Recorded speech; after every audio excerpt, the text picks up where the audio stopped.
Well, hi everyone, and welcome to Training for Life Redeemed. I'm Dan, and I'm with my father, David Jackson, just hanging out in his study with all these lovely books behind us. We are hitting the second letter of John today. Last week we looked at the third letter of John. Last week was lovely. We had a church that had split, and John was dealing with some issues there and telling them that he was going to come. If you didn't listen to that episode, just skip back one. The second letter of John, Dad, is different. It is. Because it's kind of more formal in how it's laid out. It's in grace to you and mercy and peace. You know, kind of like Paul's a little bit. Still just calling himself the elder, not John. But we still think it's John. Yep. Yeah. And then he's going to talk about obeying the commands of God, of Jesus, which is basically just to love one another. Yep. And then he's going to go on to talk about deceivers out in the world. He's going to call them Antichrist. He's going to say, do not welcome people who have wrong doctrine into your house. He's going to be tougher than what he was in the third letter of John. Yes.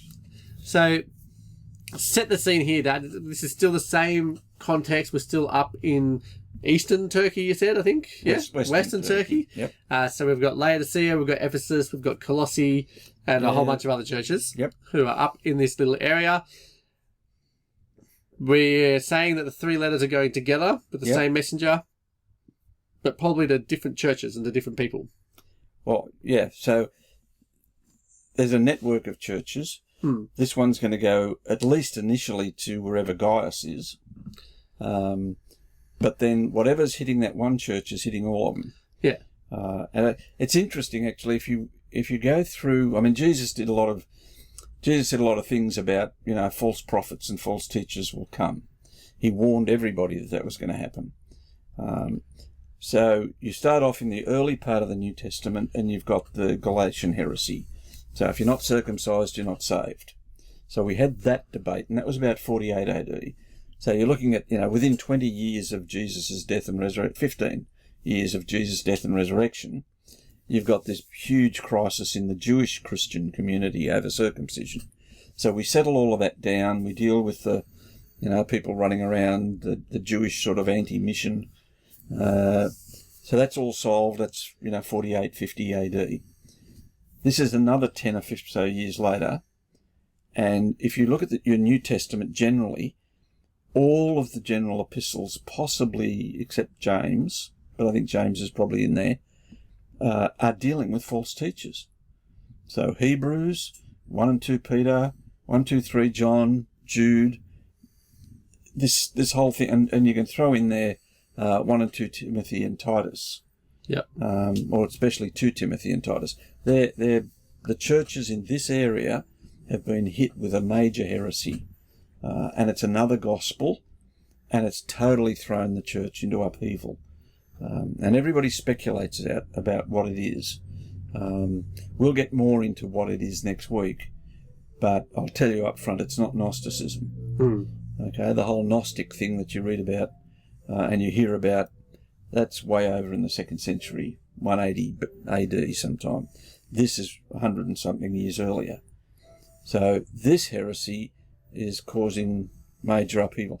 And you asked last week about why isn't he naming names and doing stuff. He named Gaius, Diotrephes and Demetrius, doesn't name himself, doesn't identify where the church is, and maybe what's going on here is he's keeping his head down under the radar so that this doesn't go out to Roman authorities. We find out in Revelation later on, which could be 20 years later, that he's on an island in exile. So the Romans aren't all that friendly. So he writes to, what does he call her? The chosen lady. Well, the chosen lady is code for the church. Yep. So he's writing to a local church, the bride of Christ, that model. And so the third letter is to the pastor. This one is to the congregation. Yep. Okay. Cool. So why is it important for him to hit in onto these things about, so obey the command to love one another, which then goes on with deceivers and not hanging out with people? Yeah. So you love one another, but those people aren't allowed to stay in your house. Yeah. Okay. So I think that's an important passage. Where is it? Yeah, if anyone comes to you and doesn't bring this teaching, don't receive him into your house. Don't give him a greeting. That's pretty severe. Yeah. Now, in the context, that's loving. That's a loving thing to do, because if you think you're being loving by letting false teachers stay at your house and helping them to peddle their false teaching, you're actually sending people to hell. That's not loving. So we draw some loving boundaries, and those boundaries keep people safe.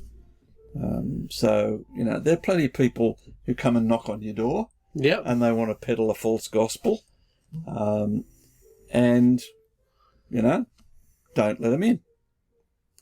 Okay. So does that apply then, like your Jehovah's Witnesses and all that kind of stuff? Yeah. So I shouldn't have them in my house to argue with them about gospel? We shouldn't be offering them hospitality. We shouldn't be supporting their ministry in any way. We shouldn't give them the appearance of credibility. We shouldn't hang out, as it were, publicly with them in fellowship. Yeah. I have issues with, there are difficulties when you speak at a conference, for example, and you share the platform with other people. Do you share the platform as inclusive, we're all one, or do you share the platform as, here are several different gospels? I think we struggle with that sometimes, and we bend the rules and we give the wrong impression. So that's the kind of thing that we're dealing with here. I remember Charles Hodge. Charles Hodge was a great defender of the faith back in the 1850s, 1860s in Philadelphia. Down south, there were people who were conservative. They defended the faith, but they believed in slavery. So they were on the pro-slavery ticket down in the south. Up north, the people in Charles Hodge's church were anti-slavery, but they didn't believe the Bible. So you've got a bit of a problem. Here's a guy who believes the Bible, and the other people who believe the Bible are on the other side of the American Civil War advocating for slavery. So what happens? Before the Civil War, Charles Hodge would not share a platform with the guys from the South, because that would give the impression to people that he agreed with slavery. Neither would he share the platform with the guys who didn't believe the Bible. So he ended up isolated, and that became the history of Princeton Seminary, which became Westminster Seminary, because if we're going to be faithful to the truth, we are going to be isolated, and we're going to be tempted, for the sake of getting a hearing, to be with people who that will give the impression that we agree with them. So, a current issue is, should Anglican bishops go to the Lambeth Conference in London, where you've got a bunch of bishops that are all advocating homosexuality? Do you want to go and dress up in your frillies and stand with them and have your photo taken? What's the story here? Do you want to invite them into your pulpit? Do you want to invite them into your home? Where do you draw the line? Yeah. And John is saying, do not support these travelling missionaries who are advocating a different gospel. Yeah. Whatever that looks like. Yeah, because in their context too, it's not like when you take someone in, it's not like you're just letting them in to have an argument with them. They're coming in to sleep in your house, to eat with you, to... Yeah, you're supporting, you're paying for them. Without you, they have nowhere to stay. They can't conduct their missionary service. Yeah. So why are you facilitating something that is anti-Jesus? Not on. So can you explain the Antichrist stuff here? So there's going to be people who ask questions, and it's there's lots of Antichrists. People think there's only one Antichrist. Oh, look. So I think... We live in an age of conspiracy, don't we? It sort of went overboard during COVID with a million conspiracy theories. If you look up Antichrist on the web and you want to listen to sermons about the Antichrist, you're going to hear the greatest rubbish on the planet. And if you come across, I'll name names. Tim LaHaye wrote a series, because I'm jealous, confess my sin. Tim LaHaye wrote a series of books called Left Behind. Yeah. 13 volumes. The first volume sold something like 15 million copies.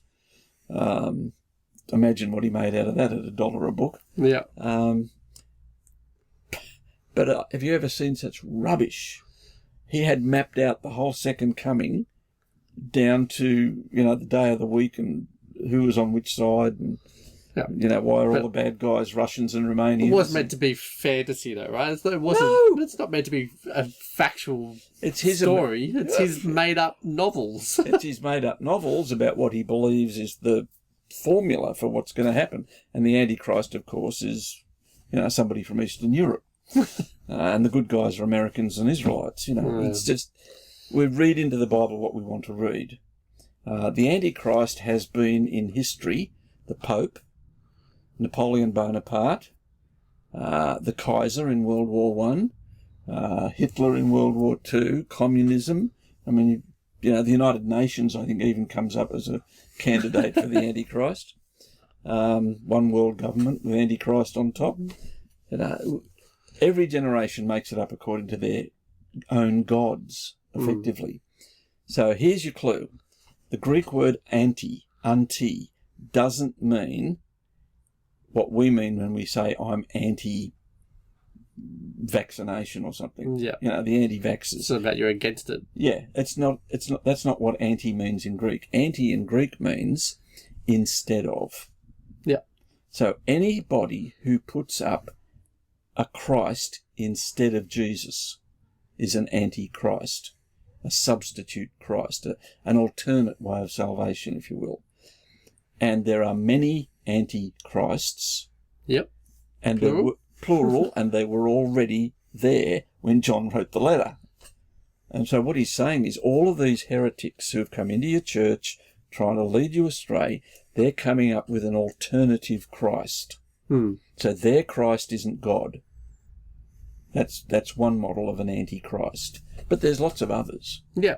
Well, there were plenty around when Jesus was around, before his day. Lots of Jews coming through. I'm the Christ. I'm the Christ. Yeah, and the Romans going squash.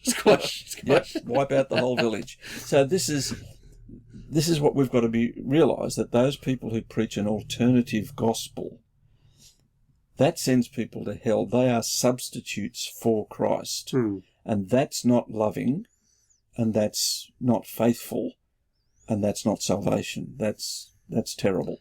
Yeah. So he's writing to the whole church. So you can imagine a congregation in a house somewhere in Western Turkey sitting down, and the messenger or the elders are going to read this letter to the church and explain to them that John is just so delighted because their messenger has come back to John to tell him what's been going on with all of their questions probably. And while they're telling John what's been going on, they've been telling John that this church has been faithful. And he's so excited he's written them this packet of letters. Yeah. Which is fantastic. And I can see in this letter, Dad, really the coming together of your head, heart and hands process here of, you have to believe the right thing, you got to love one another and all that kind of stuff. And your attitude is just throughout all of that. So it's just beautiful, really, the way it's laid out. Just a short little thing. If you guys want to grab the study notes to come and learn more from this letter from John, please come to trainingforliferedeemed.com/91. You can grab the study notes there. Make sure you hit the subscribe button. Come back and join us again next week. If you're watching on YouTube, hit the subscribe button as well. You'll get your notifications. Make sure you hit the bell if you're on there too. That way it actually goes ding when we send out new ones. And we look forward to diving into the first letter of John next week.